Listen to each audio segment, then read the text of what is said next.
Je peux rien dire.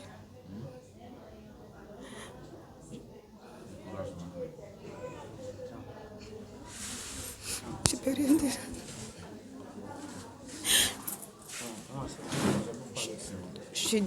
Je vais dire à Mamadi Doumbouya, ils ne sont pas en sécurité. Ils ne sont pas du tout en sécurité. Comment on peut venir chez une personne, dans sa propre maison, on l'égorge. Alors le pouvoir là, c'est les mythes, c'est eux qui sont au pouvoir. Ils ne sont pas du tout en sécurité.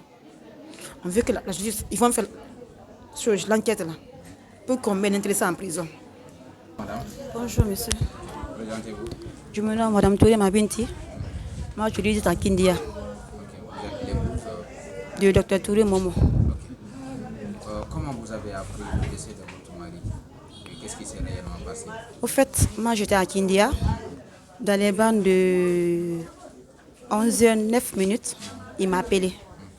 Il m'a dit, je t'ai envoyé la mesure sur WhatsApp. Il m'a dit, envoie mon habit chez le tailleur. Je dis d'accord, je dis attends, après la période de 14h, je vais aller. Il dit non, non, non, je dis avec ton état, il dit, il faut attendre d'abord. Il faut aller maintenant là. Je dis d'accord. On a bien parlé au téléphone. Maintenant, il m'a envoyé l'argent pour le transport et le prix de la couture. Je suis partie chez le tailleur. J'ai envoyé son habit chez le tailleur. Maintenant, il me dit le soir, je te rappelle. Depuis ça, on n'a plus parlé. C'est dans les bandes de 16h, ma copine m'a appelé. Il dit, ma Binti, notre mari est décédé. Il dit, il y a quoi? Il dit, j'ai trouvé notre mari baigné dans le sang. Il dit, qu'est-ce qui s'est passé? Elle n'a pas pu m'expliquer parce qu'elle était traumatisée. Elle ne pouvait pas m'expliquer. Maintenant, j'ai appelé maintenant, ils m'ont dit les circonstances. Paraît-il qu'ils sont rentrés, ils sont sautés par le mur, ils sont rentrés dans la chambre. Franchement, il a lutté avec les criminels là. Ils voulaient se défendre, mais malheureusement, ils l'ont assassiné. Ils l'ont égorgé, ils l'ont poignardé. Tout cela s'est passé à quelle heure exactement? Je ne peux pas estimer l'heure, mais selon moi, c'était dans l'après-midi, entre 14h et 15h comme ça. Comment ils ont trouvé le corps de votre mari? Est-ce qu'il y avait des traces? Il y avait des traces, parce que d'après les explications, il y avait des traces sur le cou, de couteau, sur le cou. Vous voyez? Il a été égorgé? Il a été égorgé. Il a été égorgé. Il a été égorgé et poignardé aussi. Poignardé. Oui. Ou sur tout le corps? Je ne peux pas connaître ça. Pas connaître Mais ça. vous confirmez, il a été égorgé. Il a été égorgé. Et quand on voit maintenant la cour là, il y a des barbelés. Mais comment les bandits là ont pu s'introduire dans la cour selon vous? Moi, selon moi. Parce que ici, c'est entouré par le vaginage. Sûrement, c'est par là. Parce que ici, c'est un passage qui est là. Ici, par là, il y a les voisins qui sont à là. Ici aussi, il y a les voisins qui sont à côté. Sûrement, ils ont profité. C'est quand les gens sont partis à la mosquée, dans les bandes de midi, là, ils sont profités pour rentrer dans la cour. Okay. Votre mari, il travaille où exactement? Il travaille où? à Boki. À Boki. Oui. Dans quelle société ou bien dans quel... Il évolue dans un projet.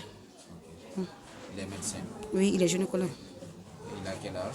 Il a 54 ans. Okay. Et madame, est-ce qu'il n'avait pas de problème avec d'autres personnes là où il travaillait? Il nous a pas expliqué ça. Oui, parfois, il me disait, vous savez, dans le service, tout le temps, on a des ennemis. Quand on est dans un service, on a toujours des ennemis. Même si tu fais bon travail, ils vont dire que ce n'est pas bien fait. Il me disait ça, franchement. Il a un de ses amis là, ceux-ci ne l'aiment pas. Chaque fois, il me disait ça. Je dis ça, c'est partout. Même là où moi, je travaillais là. J'avais plein d'ennemis, mais ce n'est pas facile. Vous voyez? Mais c'était un homme qui était très sage, très jeune. Il vous expliquait ça à chaque fois? Ouais. Son corps se trouve où actuellement? À l'hôpital du Koya, à la morgue. Les autorités sont venues, et la police, la gendarmerie. J'étais là. Qu'est-ce qu'ils vous ont dit exactement? Ils sont venus faire le constat. Ils ont pris les photos. Ils sont venus faire le constat. Maintenant, ils disent maintenant, ils envoient le corps à la morgue.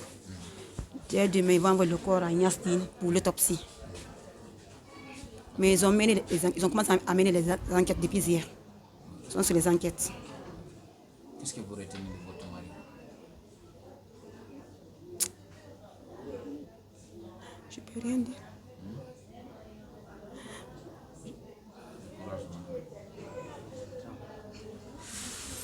Je ne peux rien dire.